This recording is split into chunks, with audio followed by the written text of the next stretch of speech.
there is always an economic angle to crime. I wrote an article yesterday. I said the economics of war. A lot of people benefit from this thing. They do not want it to end. So those who do not want it to end, they always look for ways, excuses to make sure this thing continues.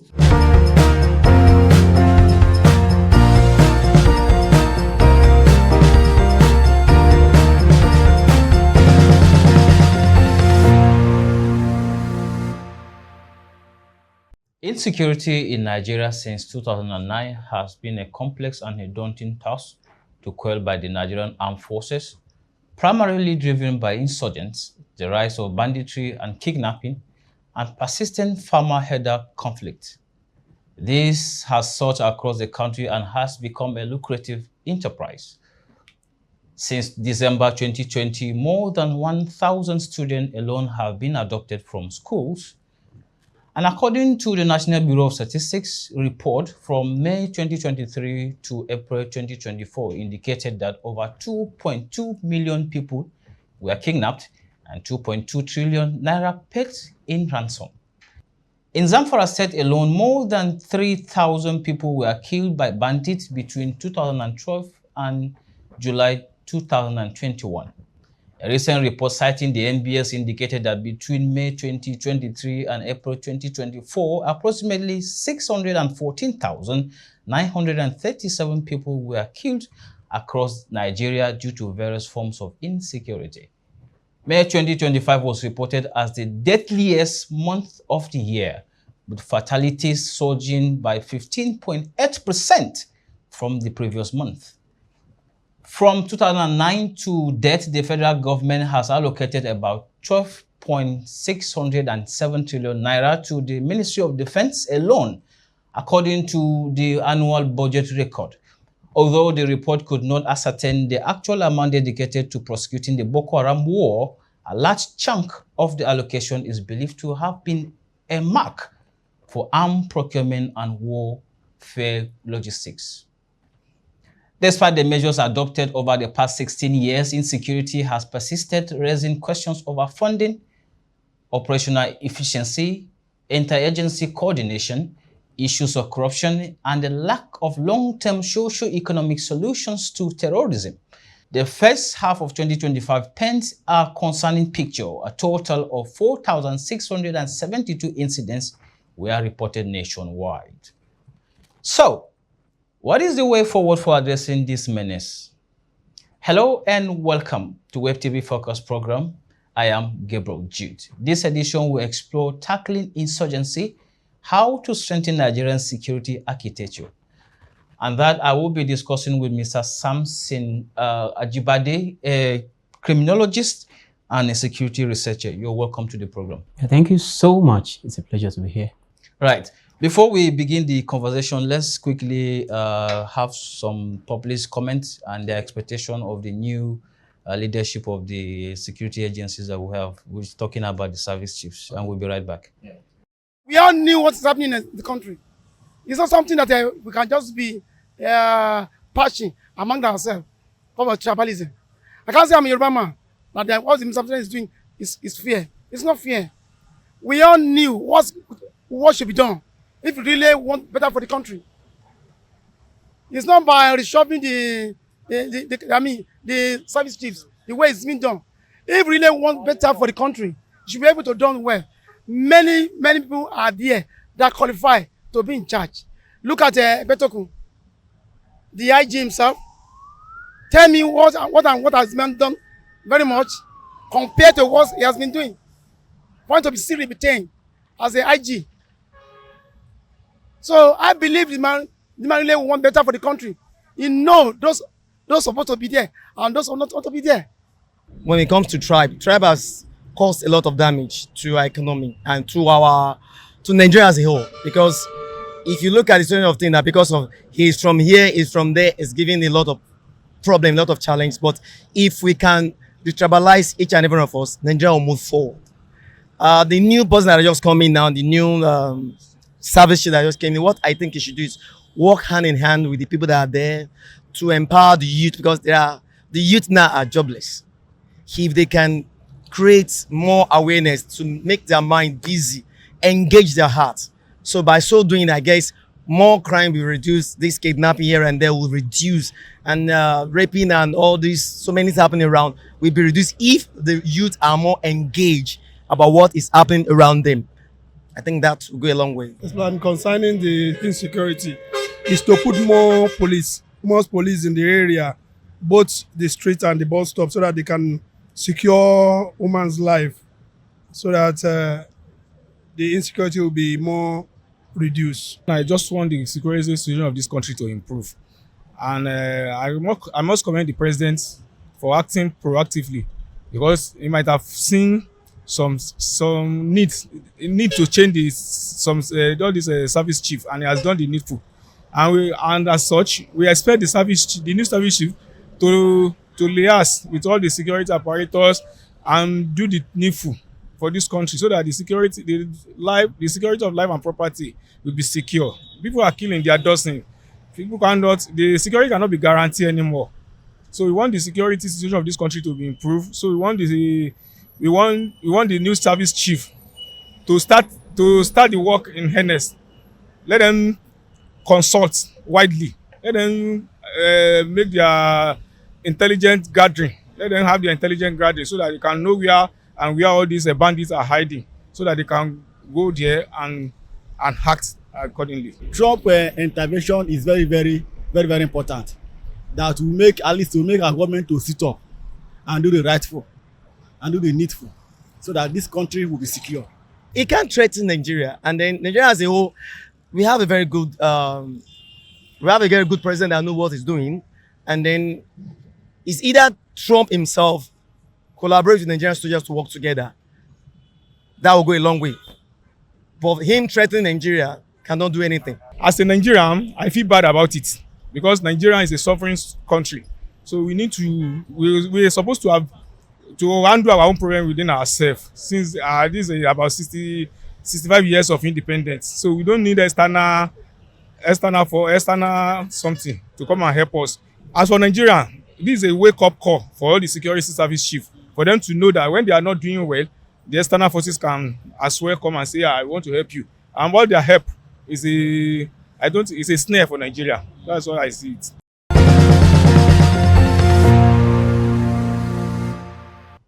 Right. So I think this is a wake-up call for all of us, I think, as a nation. And so while you react on that video, which I want you to practically do that, Nigeria has grappled with insecurity since 2009. From Boko Haram, we see bandits, and now with unknown gunmen. So could you walk us through how we got here? How did we get here? That has always been the question. How did we get here? So he said it started in 2009. That was when it became so obvious. It became obvious. It started, those things started from within cells, like from within the locals. The inclusion of these people from neighboring nations through our porous borders. These people came in as preachers, but they were violent. They were preaching. The approach they used then wasn't too good, but because it satisfied the Epicurean nature of some people in that side, because it also satisfied their religious beliefs, they behaved oblivious. They behaved unconcerned. They left them. Now, when they came, they came in using the some of the rots in our system, like inequality. These things shouldn't be. You are being marginalized. You are being this. Our religion does not preach that. You understand? So now one of the tools you could use so easily to convince the people, to bring the people to your side, is religion, especially in the kind of environment that we are here. It is religion. So just bring in a religious approach. You see people, they will listen to you. So they got the people through the religious approach, using the deficiencies in our system, the social injustice, the inequality, the unequal distribution of resources and wealth in our environment, in our society. And the people became convinced. Afterwards, they began to partner with external forces, knowing that where they started, the borders there are very porous. a lot of illegal borders around that side. And with the crisis in Libya, porosity of our borders, people bringing in arms through the Sahel, linking through to our side here. And the thing is this, you can't leave an expanse of land ungoverned. Some people will certainly come there to take over, either legally or illegally. They will certainly come. Now there's a theory, we call it the broken windows theory. If there is a box here, it is left for years, for months, and no one is using it. It becomes dusty, right? And after a while, someone comes to that side and breaks the box a bit. It left. There's a part of that box that becomes very obvious. Probably, okay, the next person comes and he says, okay, let me see what's in this box. From there, another person comes, they break it more. That is it. So it now becomes to expand. And if remedies are not put in place, it becomes a big issue. How it started.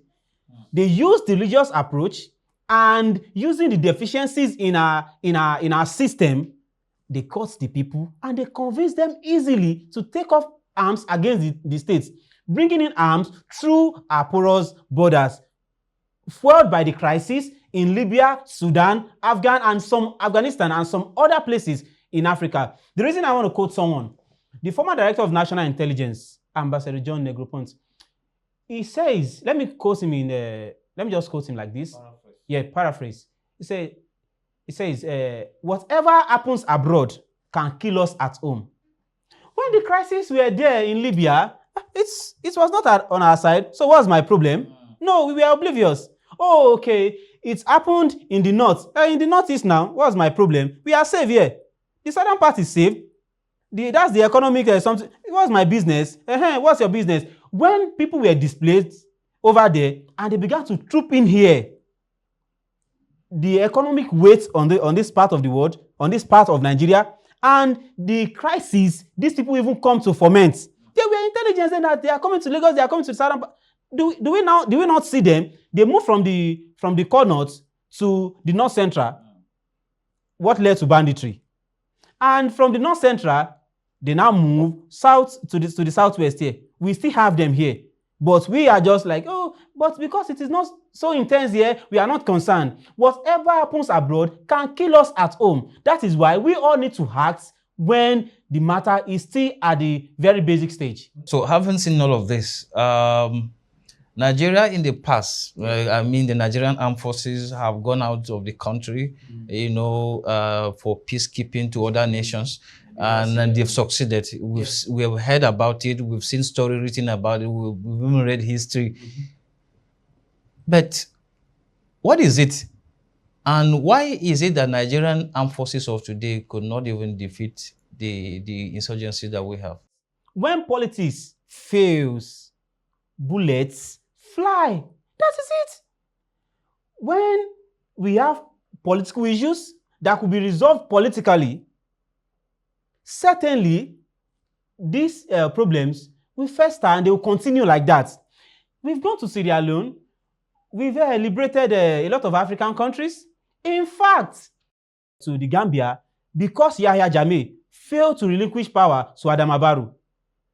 Citing the Nigerian army alone, even our air power, threatened Yahya Jammeh, and he left. He left and this man took over power. Adama Barrow took over power. That is to tell you how Nigerian military is respected across Africa. You will now ask a question. Why have we not defeated this?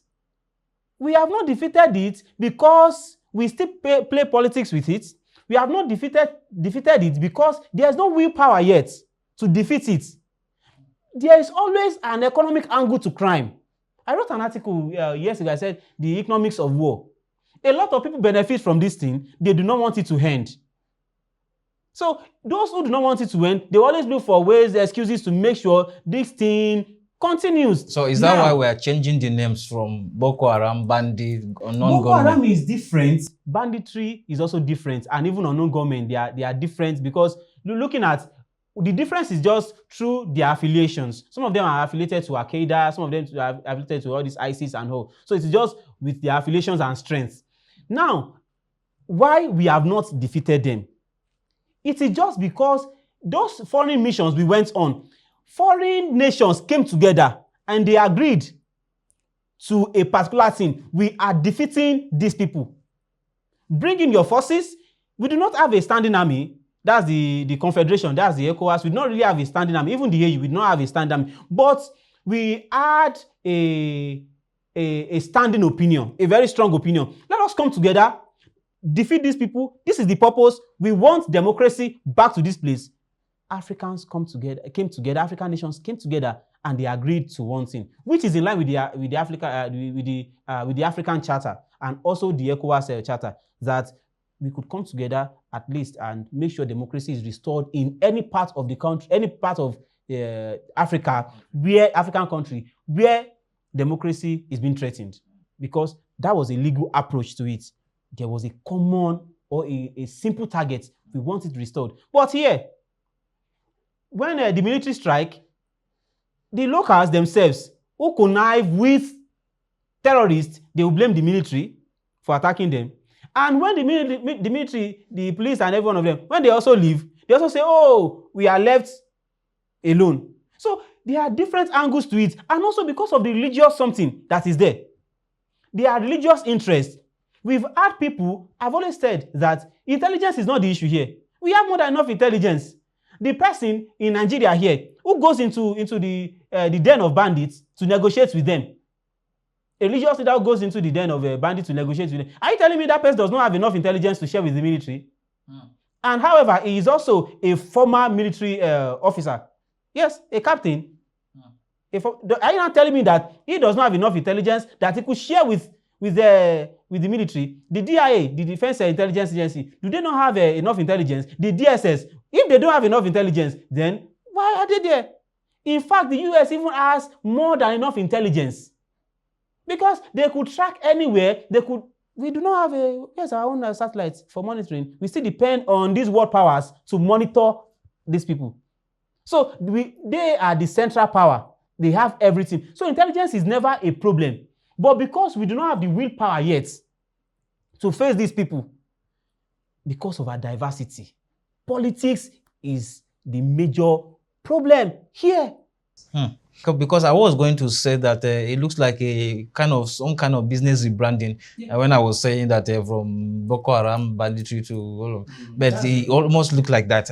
But in a country blessed with natural resources, human resources, and why is security not prioritized? I mean, part of the national development that we have as a strategy, as just last week, a report from the leadership newspaper citing the United Kingdom Foreign Commonwealth and Development Office issued a travel advisory warning. To Britain, to 20 states in Nigeria. This is huge. Why is security not being prioritized? Okay, every year we have budgetary allocation to the military for security and all. But see, we have more than enough security something in Nigeria. But unequal distribution of strength is what matters here. The security is to protect a particular class of people. Tell them you want to protest tomorrow. Tell them you want to block a Kaduna-Abuja expressway to protest insecurity. They will bring out... Who are the class of people? The ruling class. I call them the ruinous political elite who only protect their own interests. That is it. So anything that affects their interests, they do not want it. So when you seek justice, it affects their interests.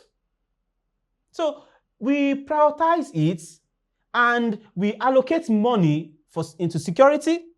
The little amounts, the modicum that is allocated, some people still loot from it. Did we not hear about one major? He was also granted clemency as part of the government something, which is within the powers of the government. Because the law is the law. You don't need to like the law, but as long as the law gives the president powers to do this thing, it is legal. We may not like it. All we need to do is to call for an amendment or to just lend our voices to make sure things are changed. So it was court-martialed for looting and selling arms, a major in the military. Out of the arms that are not enough to fight insecurity, some people still went to loot and sell to non-state actors. Why are we not prioritizing? I said, because of the class of people who want themselves to be protected, not that there is not enough money. See, offend a particular member of that class, then I'll tell you that they know where you are. Let me cite an example with the federal government, this present administration looking at a $1 trillion economy. Now, this is a signal, this is a dangerous signal to other nations for investors. What do you think is a problem? As you deal with foreign nations, foreign NGOs, any one of them, just know that there is a potential CIA official in your discussion. So now, what do the CIA do? They only protect the interests of their home country. All they do, when they see that their interests are not being protected, they come up with propaganda. Yes, they come up with propaganda using flyers, using the media, using the social media. So I'm not saying there's no insecurity, but when they issue out warnings like that, Nigerians should not be so emotional, but we need to just hold our government to account. Now, when you chase away investors from those places, their resources there. These foreigners are also the ones siphoning or looting our resources over there. What's happening in Zamfara? We have resources there. Even in the Northeast, we have resources there that are not being annexed. Yes, still, people run away from these sites, and foreigners are there. Mining, looting are common resources to chase away inhabitants, chase away the faces of those who should be concerned. And they would have absolute access to those resources over there. They feel unconcerned. So that is it. We should not be so emotional about things here. So President Tinubu recently appointed new service chiefs. What should be, what should they do differently, you think, in order to, curb this menace? Okay, what should they do differently? That's a very good question, but they wouldn't do anything so differently if the president himself is not ready. If the presidency isn't ready, they are just appointed.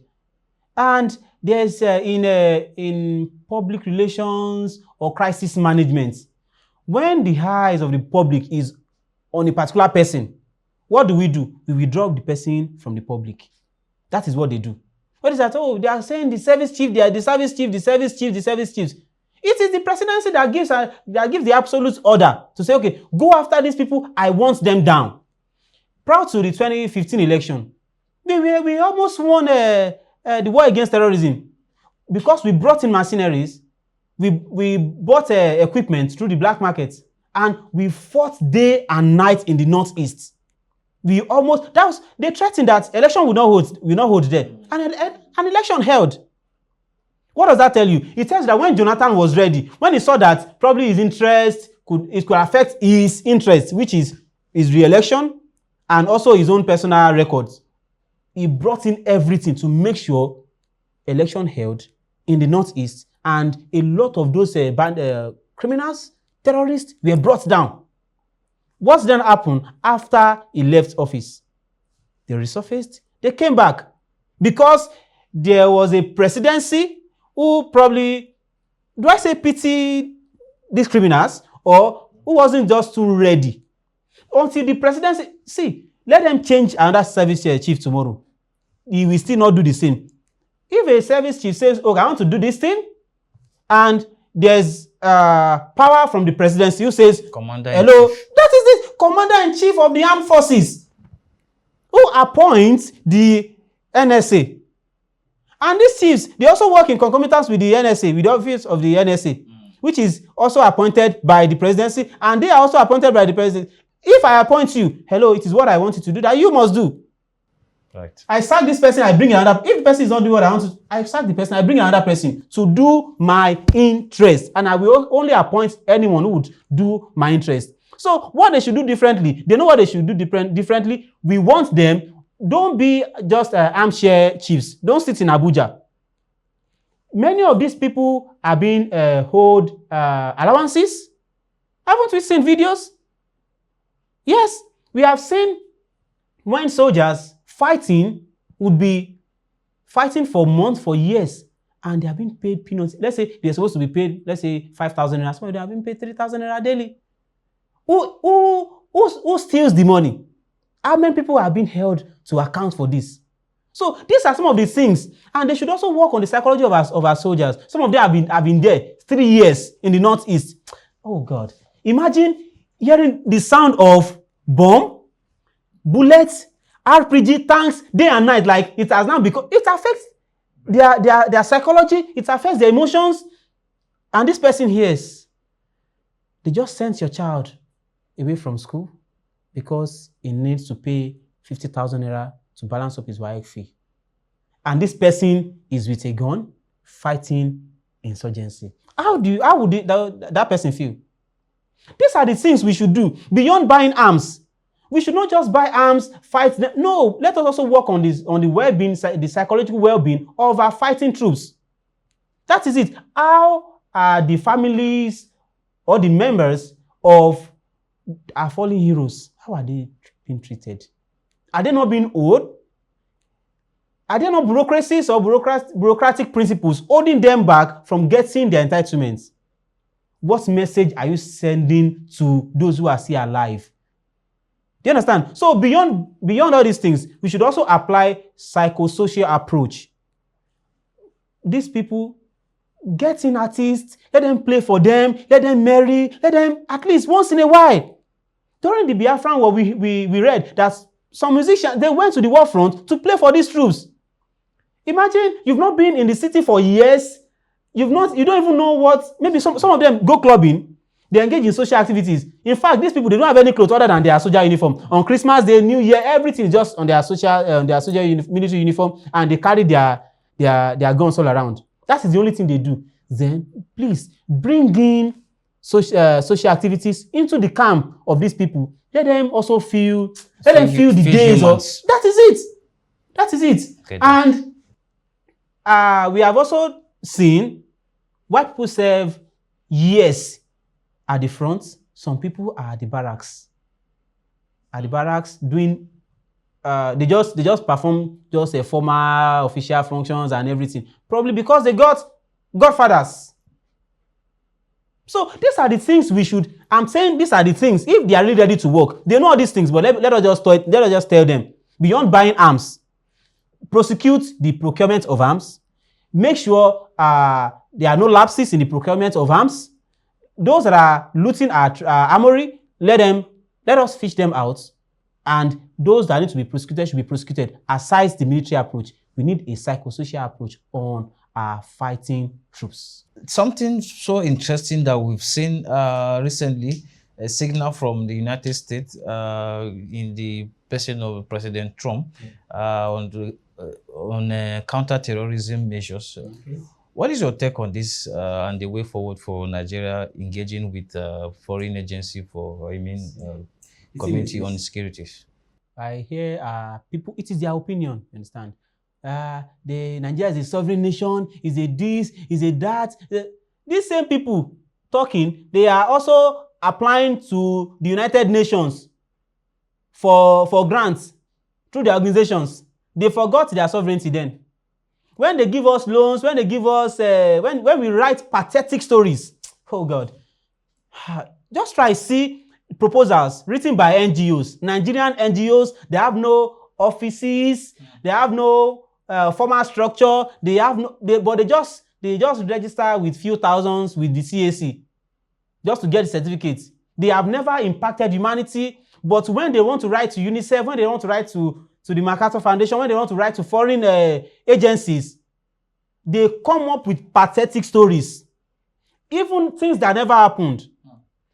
NGOs that are involved in, that are working with our troops in the Northeast, they come up with pathetic stories. Don't you think your proposals are also some of the primary documents? Misses. That is where they got their intelligence. So when they now come to want to say Nigeria is this, you now tell me, no, Nigeria is a sovereign nation, is a this, we don't want the inclusion, but you want their money. Or you have told them who you are. That is it. And you told them. So as long as we go to them to beg for grants, to beg for loans, to provide basic things for ourselves, our sovereignty is being affected. And we need to understand something. These nations are world powers.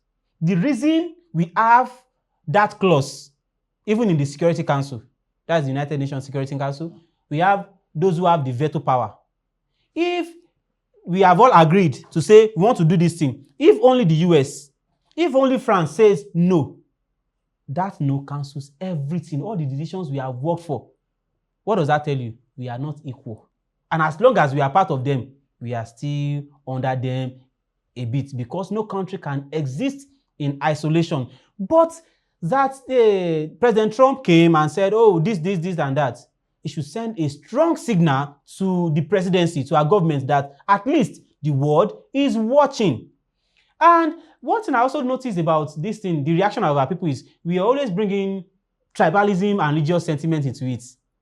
When they say, okay, it affects a particular religion, you see people, members of that religious group, they come out, However, did you also notice that even people from the affected area who belong to the other religion, how many of them have come out to even probably talk about this thing? They are just so quiet. That is, I'm trying to link something. That is the propaganda tool of the foreign nation. They work with NGOs, get intelligence, and look for all this thing. Let me just say it straight. It is a propaganda created for 2027 elections. I don't know if our audience would understand it better, but it is a propaganda approach for 2027 election to fuel religious sentiment, to fuel religious crisis. Because we are always drawn towards a religious something. They have said, okay, this is a Christian something. The Christian will flare up. The other side will also say, no, they want to just cause some kind of... Because during the 2023 elections, we saw people openly tagging it a religious something. Muslim ticket. Now, it was like, let me just reference that. You say Muslim ticket. Muslim Christian ticket under Oshibajo. It was under Oshibajo time that Deborah was killed, was murdered in broad daylight. A woman in Abuja was also murdered for preaching. In Yobe, 2007, a teacher was also murdered in broad daylight under a Christian Muslim. So all those things do not really matter. When it matters is when it affects the political class themselves. All those things, where are the killers of these people? How many people have been brought to book? How many people have been brought to justice? None of them have been brought to book. None of them have been brought to justice. What does that tell you? We've seen some people repented. Repented? The BOKO HARAM terrorists repent. That aspect of repentance, it's, if we would have to look at it, there are some people who went into crime unwillingly. Some villages were attacked and they captured some people, 14-year-old, 15-year-old, and they forced them to take up arms against their people.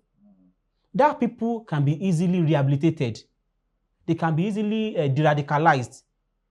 So we need to separate some of these people, and also some of the little girls that were also abducted and made to be their wives.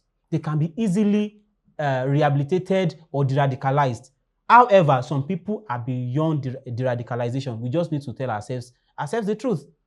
So the Muslim something is, but what I'm saying is, it's a build-up towards 2027 election, a propaganda tool. So Nigerians should not be so emotional about it. However, the US remains the police of the world, and it tells you that our government need to wake up and at least probably use a diplomatic approach. I'm sure the presidency, they would have been working with the US, because that's why they have their embassies here in Nigeria. They would have been working with their embassies. They would have been the ambassadors and everything. They will certainly work with them. And I don't see Trump invading Nigeria, but it's just to make sure the Nigerian government know that they are being monitored and for them to sit up. But Nigerians should take away primordial sentiments, because if we start now, it will go into 2027 and it will affect our unity as a people. Well, so in just two sentences, one paragraph. Okay. What's your advice to the government and individuals to strengthen this security architecture? Yeah, if you leave a large expanse of land ungoverned, non-state actors will be there. We have Niger State, a large expanse of land, and we do not feel the impact of governments there. Please extend governance to areas where governance is not felt. Let there be social justice, equal distribution of wealth, equal distribution of resources. That is all we want. Access to education. If we are so enlightened, it will be difficult for us to be convinced to take up arms or to venture into crime. So the government should ensure there's equal distribution of wealth and resources. And also the government should continue educating Nigerians. If you are doing things and the NOA, the government is not coming out, or the government isn't speaking with the people so well, we wouldn't know what they are doing. So communication is very essential here. Since Trump threatened, what happened? The military media, they have been coming up with press releases, they have been coming up with statements and all. So work with the general public and also engage in community building to build community trust. It looks like that's all we really want, those kind of threats. Don't you think so? We should not want it, but Nigerian people should always hold their government to account, so that we should not wait for US to come and threaten them now. Nigerian people should, I don't use this, I don't say Nigerians should threaten their government, but at least the Nigerian people should at least hold their government to account, so that when they see that a united people now, they can't be defeated. During the NSAS, they thought it was but when the government came out, they quickly said they renamed, but though nothing has changed. Few things have changed, but at least they quickly renamed, they painted them. We said this person isn't so psychologically stable. We change the clothes, it goes back to the pen again, it becomes thinner. But at least they did something. Do you understand? But Nigerians should come up with a voice. Let us not wait for big brothers to threaten our country before we do our rights as a citizen. Thank you so much for coming on the program. You're welcome, sir. Yeah. Thank you. And that will be all for this edition of WebTV Focus program. But before I walk through the door of the program today, here is my submission. We must prioritize safety of lives and properties as a nation and stop excuses. Excuses from blaming those who have led and have gone ahead before we lead. Excuses from tribalism, sentiment, preferences. We must stop wishing for peace and safety. We must stop clapping and celebrating irresponsibility, mediocrity, failure, corruption, bribery, self-commercialization, and embrace desire to make changes. Love one another, tell one another the truth. As leaders, even in government, as individuals, groups, companies, parents, guardians, and children, to build a nation where no man is oppressed. Until then, our nation confession will keep beating the dead horse till the next generation. For more knowledge and information on finance, the market, banking, economy, and investing, please visit the ProShare website, WebTV, YouTube, and follow our social media platform displayed on the screen. Moreover, if you have any concerns or questions about what we do, please do well to put them in the comment section, and that will be appreciated. Thank you everyone for watching. I am Gabriel Jude. Have a great day and bye for now.